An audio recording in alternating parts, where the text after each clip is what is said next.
Assalamualaikum Pak Salam. Dirjen, apa kabar Pak? Alhamdulillah. Sehat ya Pak ya? Gimana? Pak, terima kasih waktunya sebelumnya Pak Ridwan untuk Fakta TV One. Pak Ridwan, tentunya kita tahu akhir-akhir ini kan kita cukup dikejutkan dengan peristiwa di mana Wakil Bupati Sangihe kemudian meninggal pada saat itu, dan ini kemudian dikait-kaitkan dengan izin tambang emas di Sangihe Pak. Oke. Yang kemudian menjadi perbincangan. Sebenarnya seperti apa sih Pak pemberian izin untuk tambang emas Sangihe itu? Sini, Pak Dirjen. Pertama kita ikut belasungkawa lah ya, bahwa Pak Wakil Bupati meninggal, dan menurut saya tidak tahu hubungannya, mudah-mudahan tidak ada hubungannya. Kalau izin itu tambang emas Sangihe ini sudah menerima kontrak karya sejak tahun 1997. Awalnya luasnya 123.000 hektar.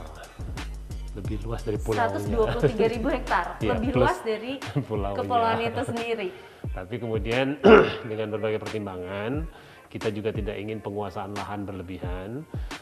Sudah diberikan penciutan sehingga akhirnya sekarang daerahnya tinggal 42.000 hektar.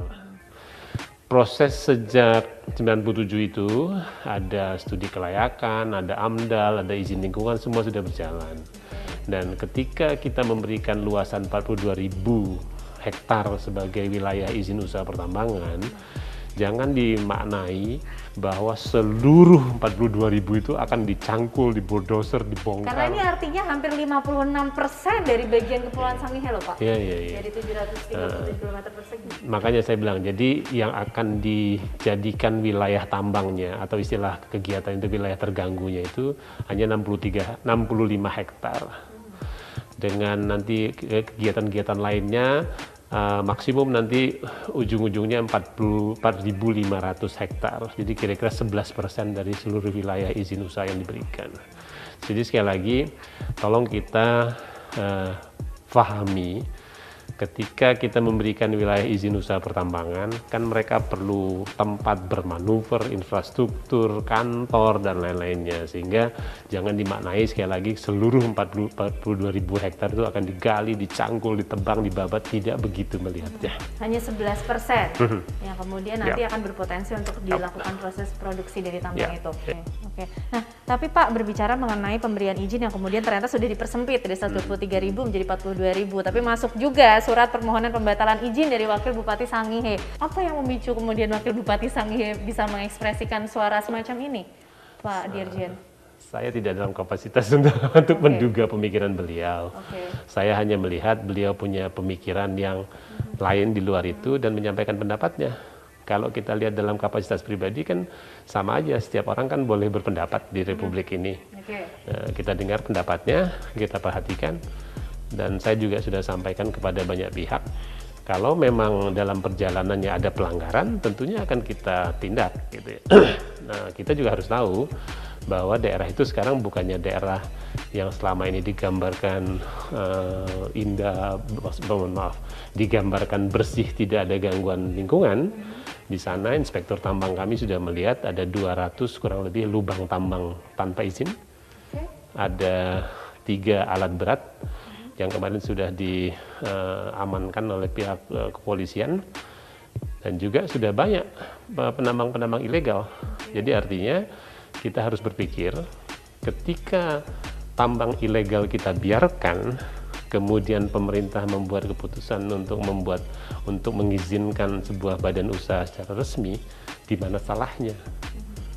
Yang dimaksud tambang ilegal ini artinya dikelola tanpa oleh izin, kan? rakyat tanpa izin, tanpa prosedur yang tepat, begitu? Iya, tanpa izin, tidak membayar pajak, tidak ada upaya memperbaiki lingkungan setelah dia selesai menggali. Itu kan semua concern yang disampaikan, kerusakan lingkungan. Nah, buktinya ini dia gali dan tinggal terima gitu. Baik, terima kasih Pak Dirjen Sama-sama. Mineral dan Batubara Pak Ridwan Djamaluddin atas informasinya. Itu tadi pemirsa informasi dari Dirjen Minerba Pak Ridwan Djamaluddin. Kita akan temukan fakta berikutnya. Dari hasil penelusuran dan juga perjalanan, tim fakta kali ini menemukan sejumlah fakta pemirsa, di mana polisi kemudian sudah menarik kesimpulan sementara dari hasil otopsi dan juga penyelidikan yang dilakukan terhadap jenazah Wakil Bupati Sangihe Helmut Hontong, bahwa meninggalnya Wakil Bupati Helmut Hontong ini dikarenakan adanya riwayat penyakit menahun karena tidak ditemukannya tanda-tanda luka maupun juga racun dalam tubuh Wakil Bupati Sangihe Helmut Hontong.